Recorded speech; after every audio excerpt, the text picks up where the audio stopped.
आप वर्किंग है और वर्किंग स्टूडेंट्स के साथ बड़ा चैलेंज होता है कि टाइम कम मिलता है पढ़ाई करने के लिए। आपने भी लाइव ऑनलाइन कोर्स ही करा, कितना टाइम पढ़ाई के लिए मिल जाता था? क्योंकि सिविल सर्विस में तो पूरा डेडिकेशन चाहिए। जब आपके पास टाइम कम होता है तो आपको प्रायोरिटाइजेशन करना पड़ेगा। 4 to 5 hours per day and weekends पे 7 to 8 आवर्स। तो थोड़ा टफ तो है, चैलेंजिंग है। तो फॉरेस्ट सर्विस और सिविल सर्विस के लास्ट ईयर और इस साल के इंटरव्यूज में क्या कॉमन देखते हैं आपकी? यूपीएससी में मुझे इस चीज़ को तो हर बार पूछा गया, ऐसा कुछ हुआ? मुझे जो समझ आया सर, इंटरव्यू में 2-3 क्वेश्चन मेक और ब्रेक होते हैं। अगर आपने उन तीनों का न्यूट्रल आंसर दे दिया तो आपको 160 to 175 में मिल जाएंगे। तीनों का अच्छा दे दिया तो आप 200 पार कर जाएंगे। तीनों का खराब कर दिया तो आप 150 से 140 से नीचे स्लिप करने लग जाएंगे। लास्ट मोमेंट, जैसे अब 2 महीने बचे हैं, कुछ सजेशन देना चाहोगे स्टूडेंट्स को? Prelims it's very close. अगर आपके पास 200 पेज के भी अपने नोट्स हैं तो उसमें आपको हर टर्म क्लियर हो, और उसके बाद आपको बहुत सारे मॉक्स देने, टेस्ट देने चाहिए। नेक्स्ट है इसका एक्सपीरियंस ओवरऑल कैसा रहा? फंडामेंटल जो पार्ट था फाउंडेशन कोर्स, वो मुझे बहुत ज़्यादा अच्छा लगा। All the teachers means. Dear friends, Rahul Sekhar is with me. He has secured All India rank 75 in Civil Services Examination 2025. He is already selected in Civil Service, and last year in 2024 his rank was 242. Before that he was selected in Engineering Services also, and he is also selected in Indian Forest Services. तो 4 बार UPSC exams crack किए हैं। It's a great achievement Rahul, congratulations. Rahul के बारे में बताना चाहूँगा दोस्तों, he comes from IIT Kanpur. B Tech करा है इन्होंने मैकेनिकल इंजीनियरिंग में, और ये पंत नगर के रहने वाले हैं। उसके बाद इनकी जर्नी स्टार्ट हुई मेडीजी से, और मेडीजी से इंजीनियरिंग सर्विसेज की तैयारी की, सेलेक्ट हुए, सेंट्रल इंजीनियरिंग सर्विसेज में जॉब कर रहे हैं CPWD में। उसके बाद फिर नेक्स्ट IAS आ गए फाउंडेशन कोर्स के साथ, और लास्ट ईयर इनको 242 रैंक और दिस ईयर 75 रैंक। तो राहुल, जो आपकी जर्नी रही वो उसमें ना बहुत डाइवर्सिटी है। Forest service, engineering service and civil service twice, और आपने मैकेनिकल इंजीनियरिंग को ही ऑप्शनल रखा।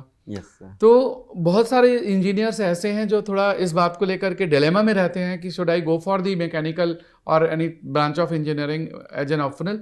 आपको कैसा लगा ये ऑप्शनल इन एग्जामिनेशन में परफॉर्मेंस वाइज?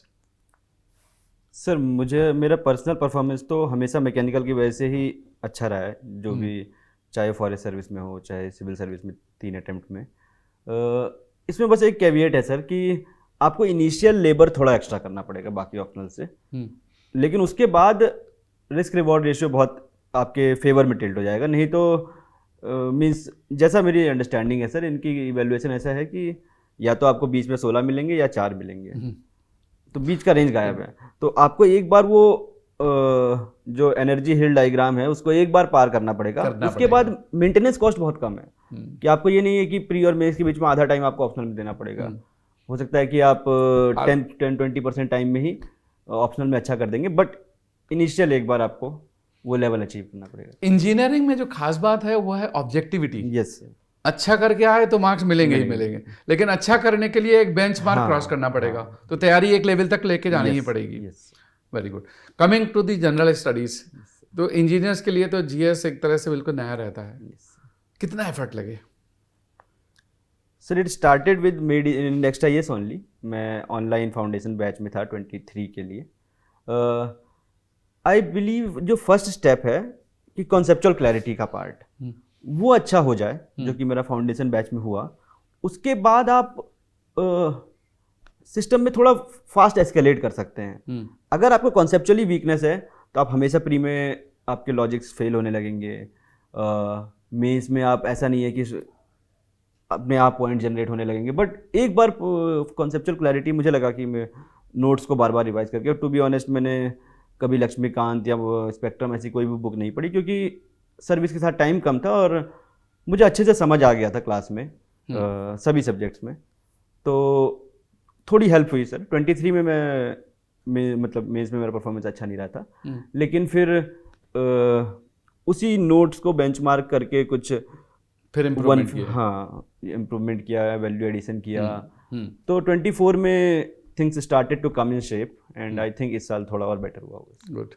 आप वर्किंग है यस और वर्किंग स्टूडेंट्स के साथ बड़ा चैलेंज होता है कि टाइम कम मिलता है पढ़ाई करने के लिए। आपने भी लाइव ऑनलाइन कोर्स ही करा, कितना टाइम पढ़ाई के लिए मिल जाता था? क्योंकि सिविल सर्विस में तो पूरा डेडिकेशन चाहिए और यहाँ तो हम देखते हैं कि लोग 8-8 घंटे 10-10 घंटे डेली पढ़ाई करते हैं। How much time you use to get for study और कैसे आप अपने टाइम को मैनेज करते थे? शेड्यूल क्या होता था? Sir, on an average 35 to 40 hours per week हो पाता था sir. Weekly it means 5 hours.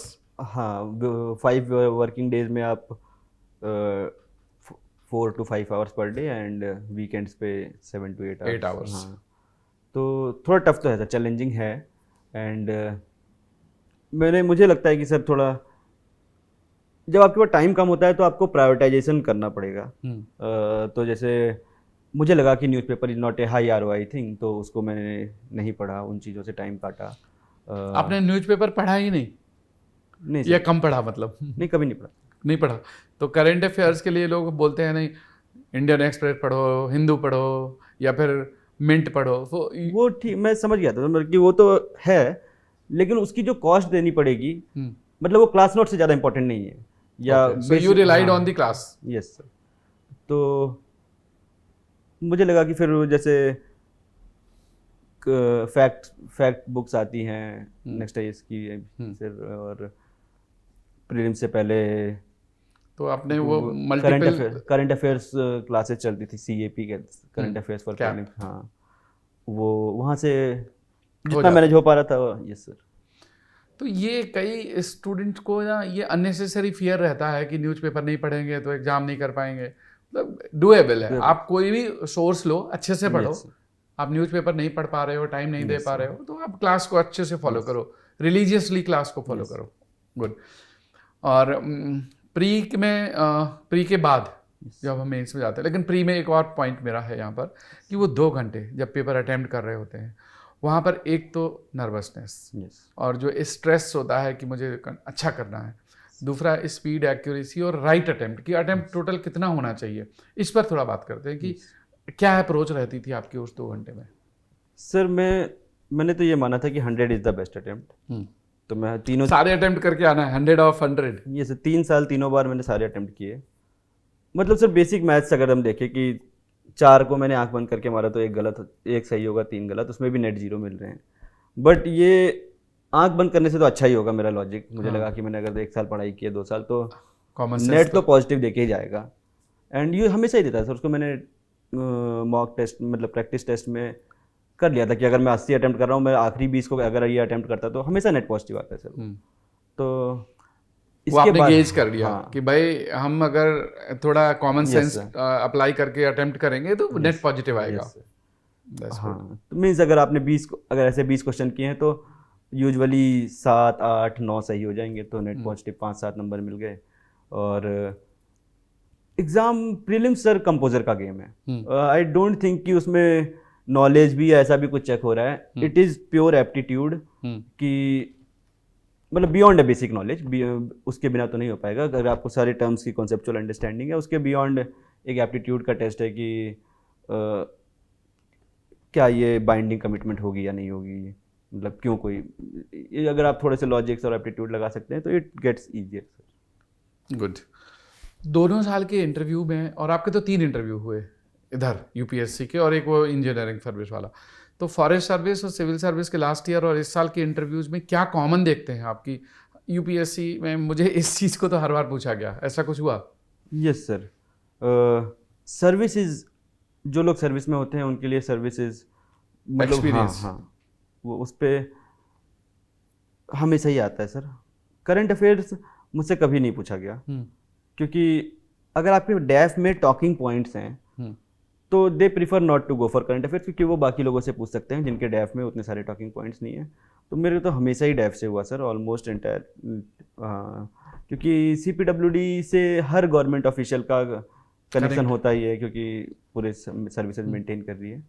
तो सबसे बड़ा पॉइंट वो था। फिर कुछ क्वेश्चंस IIT से आने का ट्रेंड रहता है। एंड जेनरिक मुझे जो समझ आया सर, इंटरव्यू में 2-3 क्वेश्चन मेक और ब्रेक होते हैं। अगर आपने उन तीनों का न्यूट्रल आंसर दे दिया तो आपको 160 टू 175 में मिल जाएंगे। तीनों का अच्छा दे दिया तो आप 200 पार कर जाएंगे। तीनों का खराब कर दिया तो आप 150 से 140 से नीचे स्लिप करने लग जाएंगे। तो वही 3 क्वेश्चन होते हैं जिसमें वो स्पॉन्टेनिटी चेक कर सकते हैं कि पूछा तुम्हारे लिए अखंड भारत का क्या मतलब है, तो आप कहीं कुछ बायस तो नहीं है आपके अंदर। ये सब बेसिक टेनेट्स, वो 2-3 क्वेश्चन जिसमें स्पॉन्टेनिटी या प्रेजेंस ऑफ माइंड या फिर आपका थॉट प्रोसेस ये चेक करना चाहते हैं, उन्हीं से मेक और ब्रेक होता है। बाकी वो 160 टू 175 रेंज वो तो एवरेज रेंज हो गई। फिक्स है सर। बहुत सारे स्टूडेंट्स स्पेशली इंजीनियर्स, वो तो टेक्नोक्रेट्स कह लो या टेक्नो सेवी कह लो, वो आर्टिफिशियल इंटेलिजेंस को खूब यूज करते हैं। और अब तो हम देख रहे हैं कि हर स्टूडेंट जो अपनी प्रिपरेशन जर्नी में एआई की कोई ना कोई असिस्टेंस ले रहा होता है। तो आपने अपनी जर्नी में यूपीएससी की प्रिपरेशन में कोई एआई की टूल्स यूज किए या वहाँ से कोई कंटेंट यूज करा?